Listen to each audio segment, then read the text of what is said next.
নলতা শরীফ হলো সাতক্ষীরা জেলার কালীগঞ্জ উপজেলার একটি গ্রামে অবস্থিত একটি পবিত্র স্থান, যেটা খান বাহাদুর আহসানুল্লাহ রহমতুল্লাহ আলাইয়ের দরবার শরীফ বা আজান শরীফ হিসেবে পরিচিত।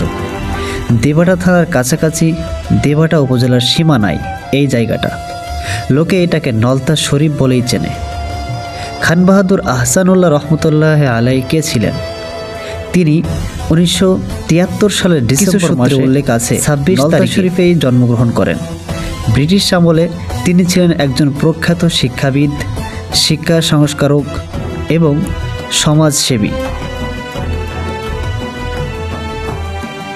অবিভক্ত বাংলার শিক্ষা বিভাগের উচ্চ পদে কাজ করেছেন।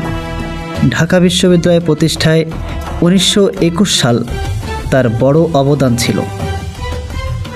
পাশাপাশি তিনি একজন সুফি সাধক ও আউলিয়া হিসেবেও সমাদৃত।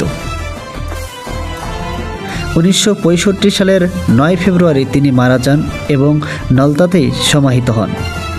তার মাজারকে কেন্দ্র করে এখন পুরো এলাকাটা নলতা শরীফ বা দরবার শরীফ হিসেবে গড়ে উঠেছে। মাহফিল ও ওরজ শরীফ প্রতি বছর তার মৃত্যুবার্ষিকী উপলক্ষে বার্ষিক ওরজ শরীফ বা ওরজ মাহফিল হয়।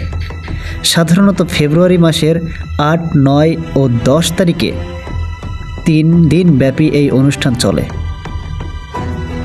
কিন্তু 2026 সালে সেটি একটু ভিন্ন মাত্রায় চলে গিয়েছে, কারণ যে সময়টা হওয়ার কথা ছিল সেই সময়টা রমজান মাস থাকার কারণে এই বছর ফেব্রুয়ারি মাসে না হয়ে মার্চ মাসের 26, 27, 28 মাহফিল হয়।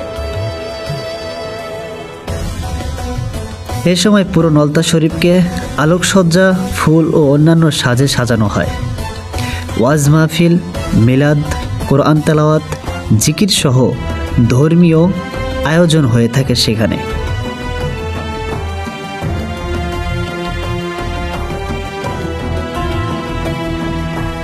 হাজার হাজার ভক্ত অনুরাগী দেশের বিভিন্ন জায়গা থেকে আসেন।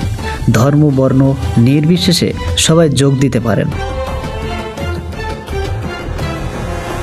শেষ দিন আগতদের খাবারের ব্যবস্থা করা হয়। ওরজ শরীফ উপলক্ষে একটা বড় মেলাও বসে। এছাড়া প্রতি রমজান মাসে এখানে ইফতারের মাহফিল হয়, যেটা বিশ্বের দ্বিতীয় বৃহত্তম ইফতার মাহফিল হিসেবে পরিচিত।